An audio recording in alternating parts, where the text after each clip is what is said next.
Tara Slone's going to host it. You may know her from, well, let's see, you may know her from Joy Drop, right? Yes. Or Rogers Hometown Hockey, where she co-hosts every Sunday around this country with Ron McLean, formerly as well, BT Calgary. So it's Tara Slone hosting this panel, and she will introduce our panelists. Thank you very much, Carolyn Cameron. I am a big fan of Carolyn, by the way.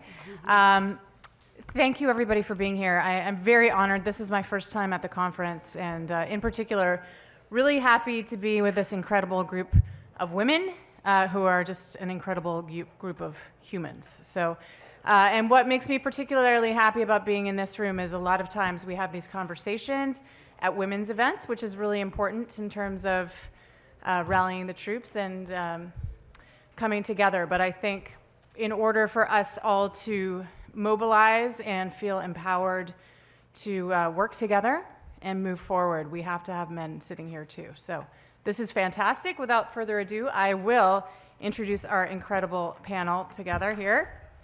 So first of all, sitting directly to my left, in September of this year, Jessica Berman became the first female deputy commissioner of a men's professional sports league, the NLL.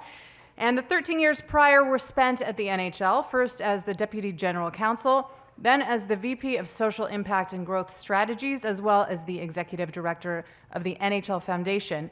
And notably for this panel, she spent much of her career working on policies and programs that support inclusion and equity for grassroots participants, professional athletes, and executives. So this is Jessica Berman. Yes.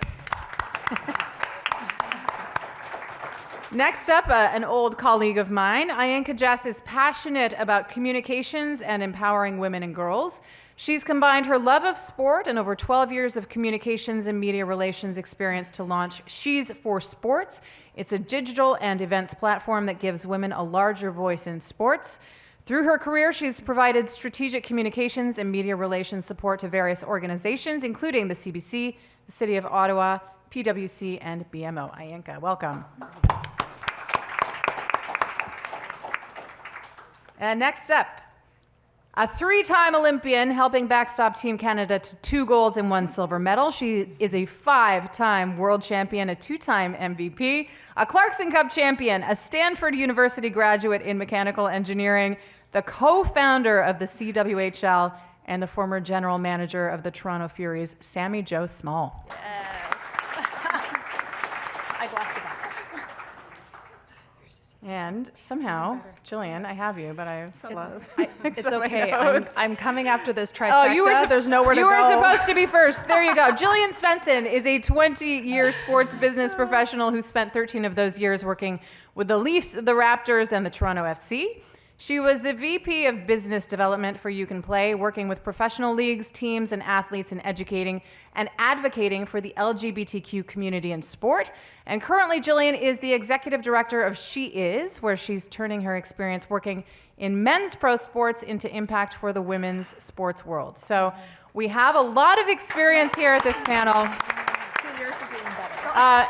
And I want to assure everybody, and actually it's very important, I really want you to be engaged in this conversation, and I really want to make sure that we allow time for questions, because I think mobilization is sort of the key concept here. How can you leave this room feeling like you can help fill the seats at the table with different faces and different voices? So I don't know how we're measuring time. Hopefully, maybe Trevor will just give me a little. Yeah. Okay. But yeah, let's. So Jillian, we're gonna start with you in terms of SheIS.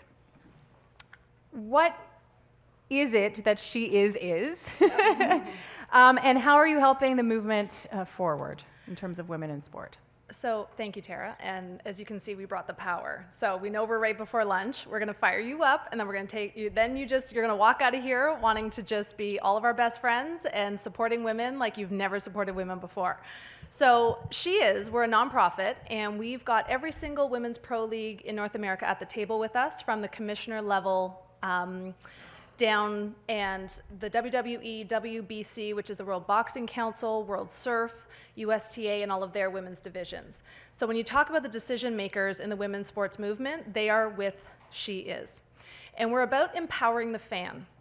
a lot of people say, what differentiates you in this space? And we say we're about the fan because we truly believe the fan is the difference maker in the women's sports movement. I won't embarrass anyone in the crowd today, but I would take a poll and I would say, how many of you support women's sports? And all of you would put your hands up. And then I'd say, keep your hand up if you've streamed or viewed a women's sports event in the last 3 months. That's a Brian Burke thing, isn't it? That last year he called bullshit, and I said that just opens the floodgates for our language on the panel. So I'll, and he said that. I remember you said, put your hands up, and you said bullshit. If you support it, I'll see you at the Furies game on Saturday. I remember it clear as day. Which leads me to my third question, because there'd be probably half of the hands, and then we'd say, okay, keep your hands up if you've purchased a ticket to watch women's sports in the last 3 months. So as you can see, the hands will start going down. So we're about mobilizing the fans and increasing the attendance and viewership of women's sports. We're about connecting fans to the storytelling of these phenomenal female athletes who have not had a chance to tell their stories, to build that fan base who are connected to these athletes. And then third, we're all about collective resources. We've got the decision makers at the table, so we are creating this, never before have all of these commissioners been able to talk to each other in a space where we're all about helping them. What are your biggest challenges? Coming to the table. You have a lot of different leagues that are facing the same problems. How do we face it together? And as cliche as Stronger Together is, it's truly how we operate, and we've seen incredible success. So that's just a snapshot of what we do, but the fan is core to everything we do at SheIS. I just want to ask you quickly to follow up on that. So what is the desired end result? If SheIS is successful, what do you see?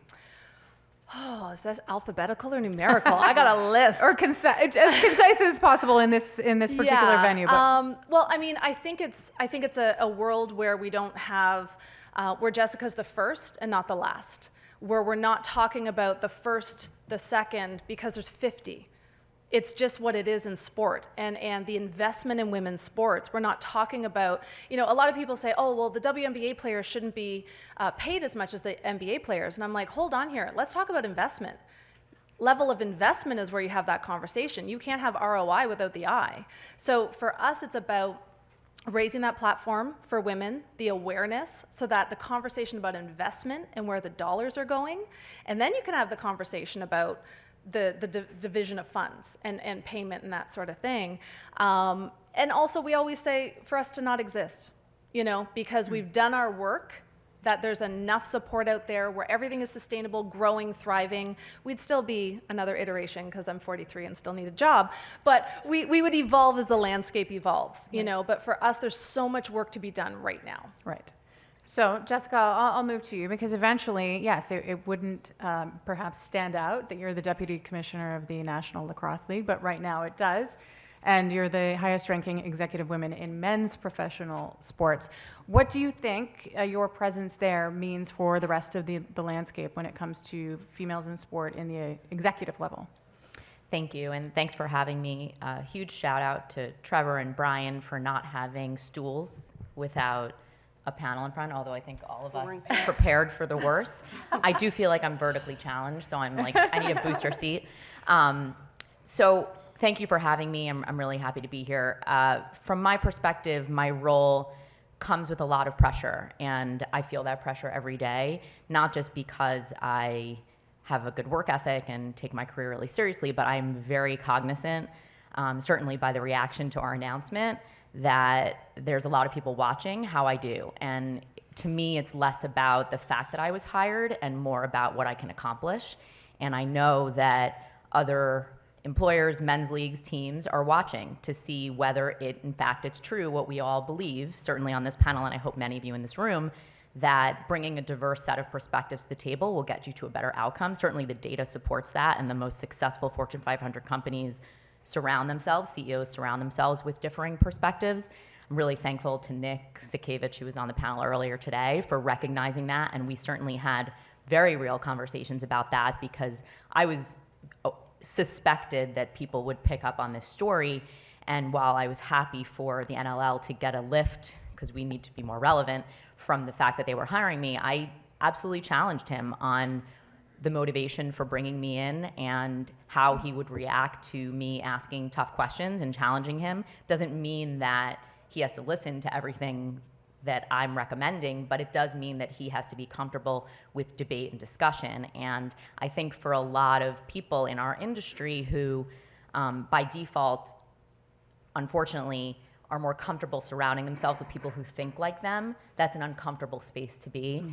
And I can say, whatever I am, 75 days in, I'm really fortunate to be in this role. I feel excited about the pressure that I have to prove that it was the right decision to hire me, and that Nick and the other executives at the NLL are absolutely excited to have my perspective and my contribution. So it's been great. So I will, after I speak to Sami Jo and Ainka, circle back to sort of hiring practices and diversity and inclusion in that. But I'll just talk to Ainka first about the gap that SheIS for Sport is filling. Yeah, I launched SheIS for Sports in 2016, and really it was conversations I had with other women, either who like sports or were fans of sport, and they'd say, I don't see women that look like me being featured on panels or hearing their voices and their stories. I can't find a safe space to go to talk about sports, to see these women who are contributing to sports. I had some women even say, they would feel like when they were talking to their male colleagues at work, they were shut out of conversations. So that's the gap that I saw. I listened to those conversations, and I said, I'm just going to start this. I didn't have huge backing. I didn't have a huge advertisement around SheIS for Sports. But one thing I could say is what resonated with me yesterday. I came to the conference yesterday to hear a couple of speakers. And one male speaker was saying we all have a responsibility to make sure sports is inclusive, that there's equality for women in sports. We all have a responsibility. And here I am. I don't have a traditional, corporate model with Nike and decided to do this platform. I just said I have some skill sets. I knew there was a gap. I knew some women already in sports, and I knew that their stories need to be told. And I launched SheIS for Sports. And we're all in it together. SheIS for Sports is collaborating with Ryerson, with other organizations. We had a great Hockey is Her panel in January, and I believe Christine Simpson obviously was on the panel, and she said, I've never really seen an all-female hockey panel. We can do it. We've got to work together, but we're all, in it together and responsible for making sure there's inclusion in sports. Thank you, Ainka. That's great. Now, you can clap. You can totally clap for everything. It's awesome. Professional cheerleader. So, Sami Jo, you've been on all sides in terms of been on the ice, been an executive. We know that the stats when it comes to girls staying in sports are still not as promising as we would like, and it's got to start there. You have to see what you can be in order to feel the drive to move forward for most people. What are you seeing now in terms of opportunities for young people at a more grassroots level that differs from when you were coming up as an athlete? Well, I really resonated with Haley's speech last night. That was really great. Walking into a rink where it's unacceptable for you to be there, that was sort of, I think, a lot of our generation's story. And to walk into a rink nowadays and for a girl with a ponytail or a girl with a short bowl cut to walk in and it be totally normalized, that's really exciting to see. So I think what is out there is there are now women that have played the sport that are coaching, that are executives, that are running amazing foundations. There are women that are involved that have been there the whole time. I know that when I was going through it, my mom never had the opportunity to play a sport. So who knows what that whole generation of women would have been capable of. And they were our support network, and it's those people's shoulders that we now stand on. Mm-hmm. And I think it's really important to acknowledge that history and to know how far we've come. Mayor Hazel McCallion is 97, I want to say, former mayor of Mississauga, and she played professional hockey in Montreal in the 40s. So there is some amazing stories out there of women that have been the pioneers. I found it really interesting when they mentioned that Haley was a pioneer. I think for us in the game, we don't see ourselves as that because we're the generation that got to play. We're the lucky ones that get to play these amazing games. And I think that that's what we need to really realize at the moment that we are in women's sport, is just how fortunate we are that there is now this gap. And this gap can be filled in any way that we want to fill it. And I think we need to forge forth together filling this gap in the way that is the best for all us, all citizens in this country, and very inclusive. I think what I see in women's hockey right now is a diversity of people coming into the game with different voices, and I think it's really important that all of those voices be heard so that we know what we want in the future. I think that that's what's really exciting about where the game is, and we shouldn't focus on the negative about what we don't have, but focus on all those positive things that we have moving forward and what we can create together. So, Jessica, I'm going to start with you, but I would like everybody else to weigh in if they feel that they would like to. A word that I heard you use is intentional, and I've heard Kim Davis use that, and Haley referenced this in her speech, in terms of not shying away from having dissenting voices weigh in, and in fact, leaning into that because you understand that those diverse perspectives are going to give you the most insight.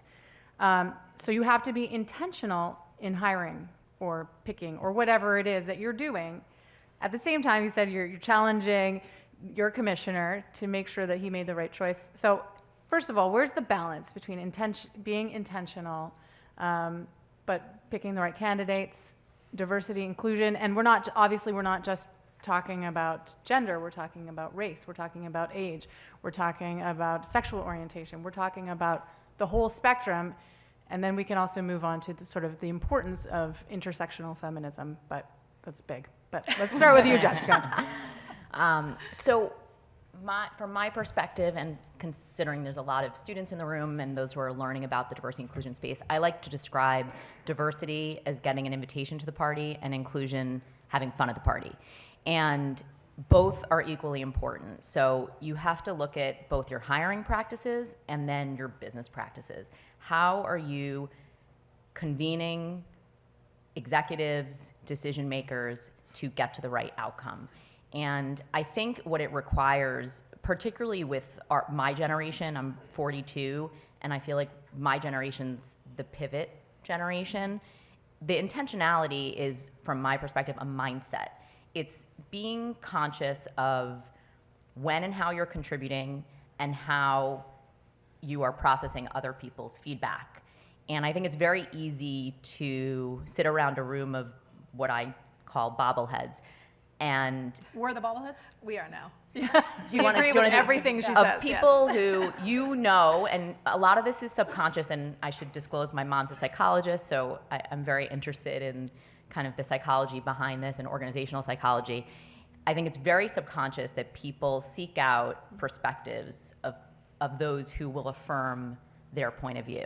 That's very validating.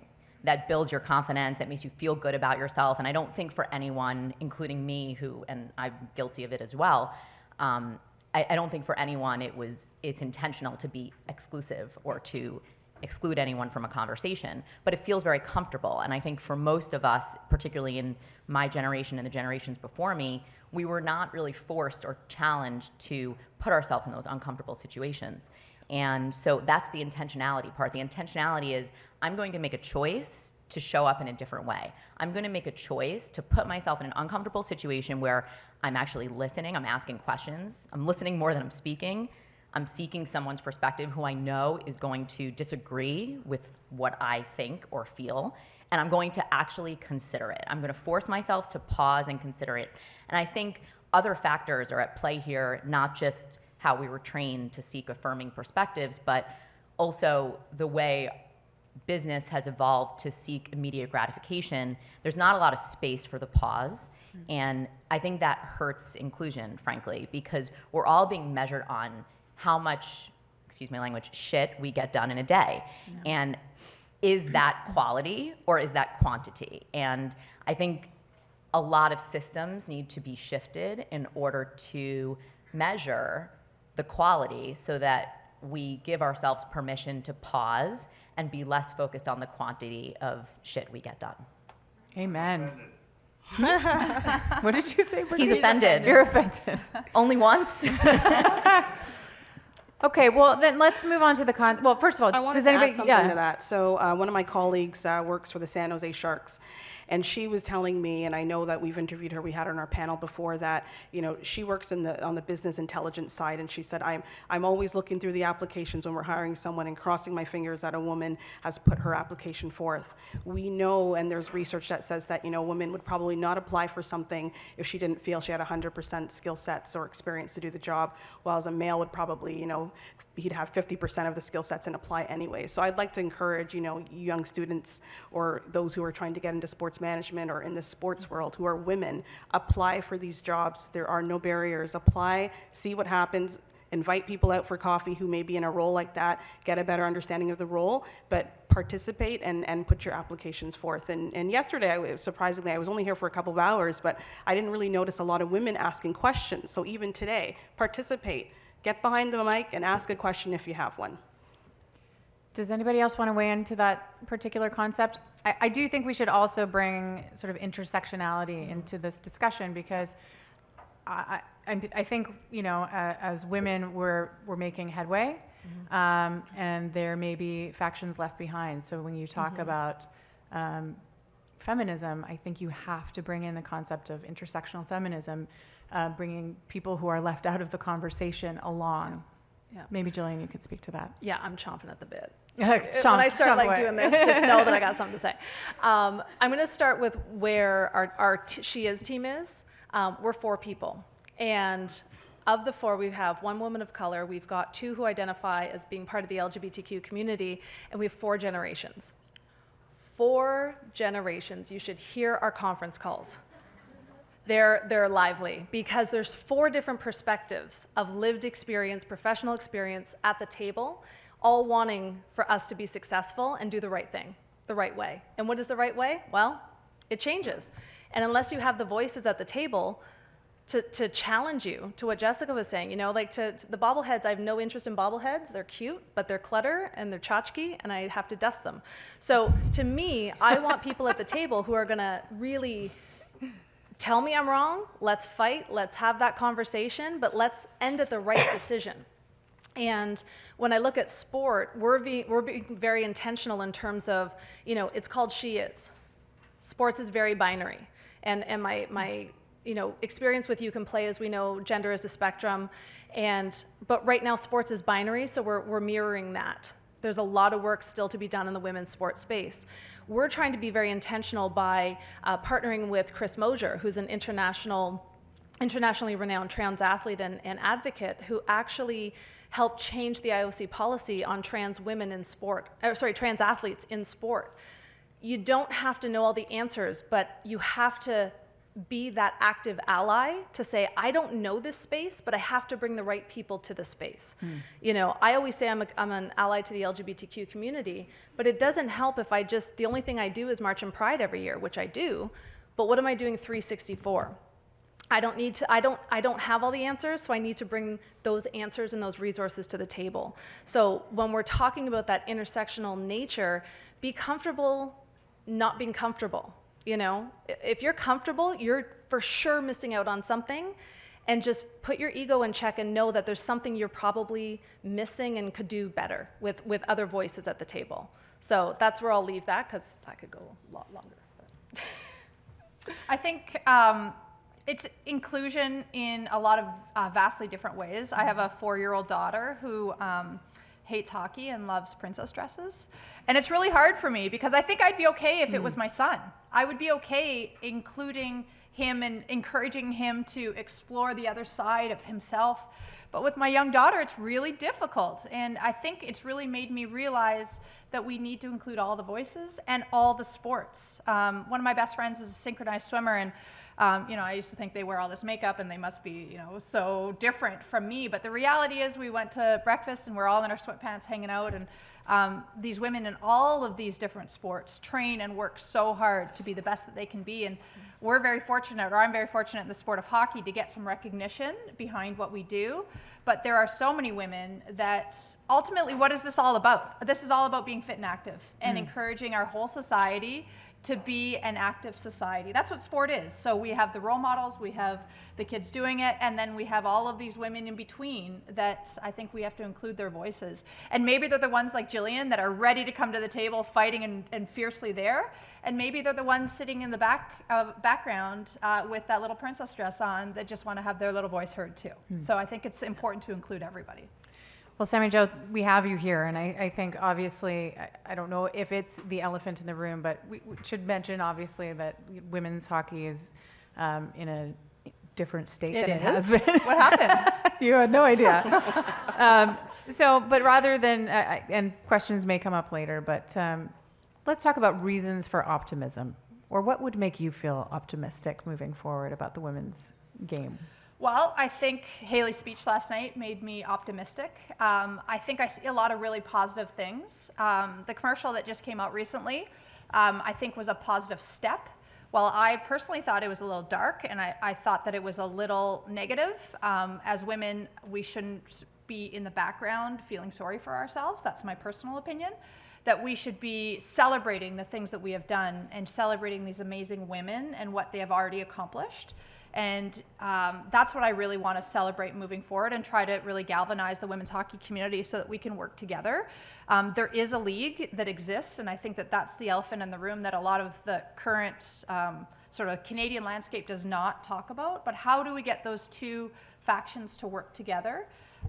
We as women are supposed to be able to do that. So we should be able to do that. And I think that what is going on right now in women's hockey is okay. I think it's okay to have different opinions. It's okay to fight. It's okay to play out on the national stage because it allows women's hockey to be talked about and women's sport to be talked about, and the place that sort of has in the fabric of society and in the fabric of hockey as well. So I think all of these things are really great. There's going to be this amazing great league that comes out at the end.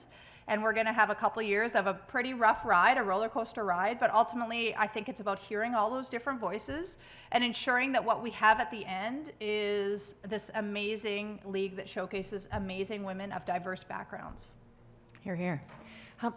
Yeah. Well, how much time do we have left? 5 minutes. Okay. Well, okay. No, that's important. Okay. Well, I just want to make sure. Yeah, we'll get to a couple of questions. I do have one final question that I want so that everybody can leave this room feeling empowered. But yes, let's encourage some questions here. Hi, Shannon Coulter. I wanted to get your opinion on the concept of imposter syndrome. I find that for young females entering the industry, especially being young, even if we are successful with the position, we sometimes feel like we don't belong there once we are actually there. So I'm hoping to get some of your advice on what you should say to young females entering the industry so that they avoid feeling that way. I'm going to take this one. Yeah. I'm like jumping. Please, I'm listening too. Man. I'm jumping. Okay, there's a lot of men in this room, and I would say the most powerful thing that's happened to me in the last 6 months was I attended a panel, and I won't name him in case he's not comfortable with it, but it was an intimate setting, and he's a CEO, and he talked about imposter syndrome, and I went over to him afterwards and said, there's nothing more important that you can do as a man, white man, in a position of power than to acknowledge that vulnerability, because for sure men feel it, and we know that women feel it. And it's actually a question I've been asked many, many times. I don't know if any of you have seen the media, but many people have asked me like whether I had doubt. I was the person who always felt like I needed to have performed the role as opposed to have the potential in order to throw my hat in the ring and to step into it. And I literally had to call my mom every single day and ask her, I would say, kick me in the ass, please. I need to do this. I know I'm capable. I believe in my potential. It's probably 50% of my job that I'm doing right now that I've never done before, but I know that men would step into this role and crush it. So do it. Tell me I could do it. And she said every single time, the only thing that's rocket science is rocket science. You can figure this out. You're smart, you're capable, you have common sense, and you'll ask questions. And it's okay to not know the answers. Yeah. And so everyone has it. And so remind yourself of that and commend the people who acknowledge it publicly, because it's not easy to show that vulnerability, and overcome it. Acknowledge it, put it in its proper place, lock it in a box, keep it in its compartment, and move on, because you have to believe in yourself. Thank you. And then call Jessica's mom. Call my mom. She's very persuasive. I need her on speed dial. Yeah. Hi, Anton Thun, Cortex Management. White male, father of 3 daughters, and from the older generation, 60 years old, 61. And during my lifetime, I think this is going to be a little bit of a speech, but during my lifetime, I've seen women progress in a lot of things. They've progressed in politics. You see numerous politicians at the top levels, both in the United States and Canada. They've progressed in education. They've progressed in business. The glass ceiling that you ladies are dealing with is that the progression in sports hasn't been at the same degree as it has in education, as in the professional world, as in politics, okay? During my lifetime, there were certain things that were done, including Title IX in the US, that allowed women to progress and achieve, on a par with men, the ability to play sports at the collegiate level in the same type of facilities, with the same type of medical care, with outstanding coaching. And then you leave college and you get to the professional level. And unfortunately in North America and throughout the world, women's sports has not been acknowledged at the professional level that the same way that men's has. And men have a probably 100-year head start on women's sports. That said, in Canada, we have either the best or the second best hockey team in the world, women's hockey team in the world. We have one of the top 5 teams in the world in basketball. We have one of the top 5 teams in the world in soccer, and some unbelievable athletes if you watch them on TV. Yet there is no professional league in Canada. So what do you think about the fact that the government hasn't stepped up, or even for that matter, a franchise like MLSE that has a monopoly here in Toronto in a huge metropolitan market hasn't stepped up to support women's soccer by bringing a NWSL soccer team here, hasn't stepped up to bring in a WNBA team here, and hasn't stepped up, and is stepping up to some extent. I know the NHL is involved with women's hockey, so I don't want to criticize the NHL and the Leafs for that. But the reality of it is, in those other sports, there's still that glass ceiling. Somebody has to take that step, and to me, MLSE is perfectly positioned because it already has the facilities, it already has the network connection with Sportsnet and TSN. It's the conglomerate that can open the door, in my mind, to women's sports. Your thoughts, ladies? I'll jump in. I think there needs to be a diverse financial model. I don't think it's one savior, one league coming in to support women in sports. It has to be angel investors. It has to be startup companies. It could be someone like the dairy farmers who are putting forth a lot of money in their budget to support female athletes. We've got to shake it up and look at other diverse financial models. It's not one person. I think, as I said yesterday, the panelist that was on here said, we all have a role to play in this, and I think it's everybody. I don't think it's just going to be one corporate company. That's my. Yeah, and to that point too, I mean, I was lucky enough to be a part of those national teams that were so successful, and we were paid very well with the national team compared to what the average person was making in Canada. My husband is on the sledge hockey team for Canada. He's trying for his 6th Paralympic Games. And I know his salary coming in is tax-free, and he probably makes about 50 grand. Now that's not just peanuts. That's pretty good to be an athlete in this country. So for the 10 years I played on the national team, I did not have another job. I was able to play hockey full time, and that's what I think made us so successful, is we were able to train and play. While we didn't come out with huge savings accounts, we didn't come out with great cars, we were able to live. And I think that hockey was a leader in that industry because of people like Therese Brisson, who negotiated our very first contract back in the 2000s with Hockey Canada, and allowed us to have that negotiation back and forth for a monetary value for ourselves. The Canadian. Sorry, explain. You were a carded athlete, correct? I was a carded athlete. So in this. So in this country, if you are on the national team or the Paralympic team, you are a carded athlete, and then there's also other funding that you are able to you're able to get if you are a top 3 athlete in the world with the Canadian Olympic Committee. So there's various different pockets of funding that does come in. Now, I'm not saying it's great by any means, but I think that that's why we as Canada were able to be so successful for so long, and why countries like Sweden are going through a fight with their federation right now to be able to get money. They get no money at all. So no wonder their team is sort of falling behind Canada and the US, who are well paid. So these athletes, while they deserve more and should get more, I think that it shows that if you invest in women, if you invest in sport in this country, we're going to be successful. And I think that showcases on the world stage in all the sports that you just mentioned. So I think continuing to do that. And now that my generation of athlete is finished with the national team, and we were so fortunate to have such a great run along the way, I think it is up to us within the sport to then give back. You don't just walk away from a sport that has given you so much. You give back as an executive, you give back as a referee, as a coach, as a panelist. Whatever it is that you can do to then help support that next generation is really key, because nobody believes in the sport as much as the people that are in the sport. So it's up to all of us in this room to do it. Don't just talk about it, don't just complain about it, but do something about it. And on that note, so I'm going to consider that your Sami Jo Small action item.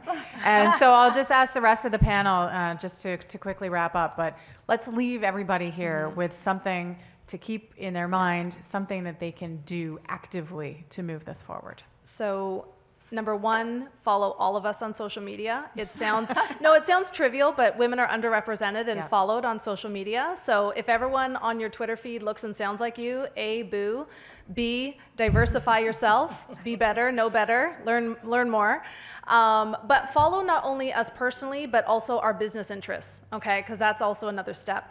The second part I'll say is go to sheisport.com, okay? Selfishly, we are giving you the tools to be active, mobilized fans of women's sports. So we're gonna, if you just go to our website right now, you sign up for the SheIS Nation. We just want your name and email, and we're gonna give you communication, and it's gonna tell you where women's sports are being played, where you can see it, view it, stream it, where you can buy a ticket, and we're gonna remove that barrier of people who put their hand up on that first question and their hands down by the second and the third question. So I'll leave it at that. Thank you, Jillian. Ainka. I was going to say, you kind of answered for all of us. Oh, there. sorry, really great. Sorry. Yeah, obviously follow SheIS for Sports and you know, find out where our events are going to be, find out who the voices that we are showcasing on our panel, find out some of our features. We did a feature the other day with a Special Olympics athlete. Again, we talk about inclusion. It's all of our athletes, whether you are a Special Olympics athlete or an athlete that defines yourself in a certain way, you know, there's room for all of us there. But really, you know, think about different creative ideas on how you can showcase women in sports, whether it's digital or social. I think for the students, your professors are looking for some of the ideas to figure out some of the solutions that we're dealing with, some of the challenges, I should say, we're dealing with now with growing female fan base, with being more diverse in sports. So, you know, stick your hand up, you know, pitch to your teachers some ideas and be a part of the conversation. Thank you. And Jessica? I think 2 things. I'll try to keep it brief. First is don't assume that people are cognizant or being intentional about the way they're operating. So be bold and remind people of the right way to be and ask questions, challenge people to think differently. Second would be to give back. I've talked a lot and have always throughout my career made time to mentor people, whether they're more senior or more junior, people calling for advice. It spills over into my personal time. Those of you actually see a couple people who I've made time for it. It's usually on the weekend for me because I actually don't have time during the week. And so I sit on the sidelines for my kids' sporting events and talk to students or talk to executives who are struggling with a career decision. And I would just encourage all of you to think about your contribution. No matter what level you are in your career, you can always try to give back and mentor somebody else and pay it forward. So make time for other people and it'll come back around in spades. Well, thank you to the 4 of you. You're absolutely incredible. I hope everybody feels really good and ready to take this matter forward. Before we go, we want to extend a special thank you to Ellie Mancinelli for sponsoring this panel today, the Mancinelli Family Office at TD Wealth. is a concierge-style VIP wealth management service, and you can actually visit Ellie outside here today. So thank you, everybody. Thank you to Tara. Thank you, Tara.